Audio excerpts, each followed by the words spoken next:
Olá, bem-vindo à Jornada Cósmica. Episódio de hoje: As Trevas e a Luz. Imagine por um instante que Deus não é um ser, mas o próprio fluxo do universo. Deus não criou tudo e depois sentou-se num trono. Deus é o próprio tudo em eterna manifestação. Antes e depois, luz e trevas, criação e destruição. Deus é o movimento silencioso da existência, a dança cósmica do que já foi, do que é e do que ainda nem se manifestou. O todo se manifesta em todas as polaridades. E é nesse equilíbrio sutil entre os opostos que a vida acontece. Tudo é duplo, tudo tem dois polos, tudo tem o seu oposto. É entre o quente e o frio, entre a terra e o vento, entre a luz e a sombra que a existência encontra sentido. Mas os humanos, nós ainda buscamos o caminho certo, o lado bom, o sagrado. Somos condicionados a evitar o erro, o caos, a escuridão, a destruição. Osho dizia que a mente humana vive numa prisão de opostos, mas o espírito livre abraça o paradoxo.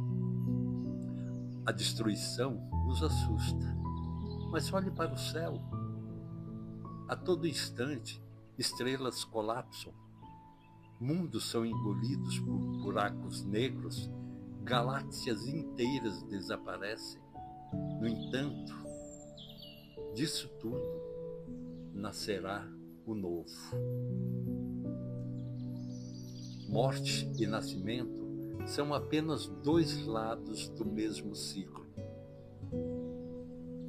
E só conseguimos ver o todo quando aceitamos ambos. O problema começa quando personificamos o mal. Criamos o diabo, um ser separado de Deus, um rebelde eterno, um opositor. Aceitamos plenamente como quando dizemos que Deus criou o mundo, o universo, a existência, mas nunca falamos que Deus destruiu uma estrela, matou milhares de seres, destruiu planetas, engoliu almas. Não, isso não é uma coisa divina. Então criamos um símbolo para a destruição, o diabo. Mas como poderia o mal se opor a um Deus que é onipresente e onisciente? Disse Spinoza, Deus é a própria substância do universo. Então, tudo que existe está contido nele, inclusive aquilo que chamamos de mal. Não como uma punição, não como um pecado, mas como uma experiência necessária.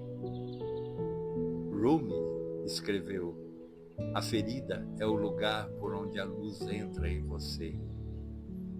E o diabo, esse símbolo das sombras, pode ser, na verdade, um mestre camuflado. Lúcifer, na origem da palavra, não é um nome sombrio.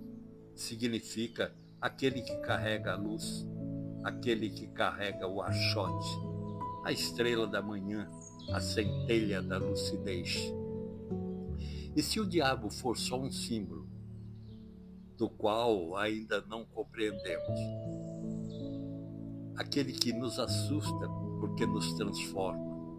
E se encontrar o diabo, na verdade, for encontrar o espelho das nossas sombras, das nossas vaidades, dos nossos vícios, das nossas ilusões, do nosso ego. Aquilo que você chama de erro é apenas um movimento pelo desconhecido. O mal não é um ser, mas um desequilíbrio da nossa percepção. É quando permanecemos presos a um lado apenas da existência, presos aos sofrimentos, sem ver que ele é apenas uma estação de passagem.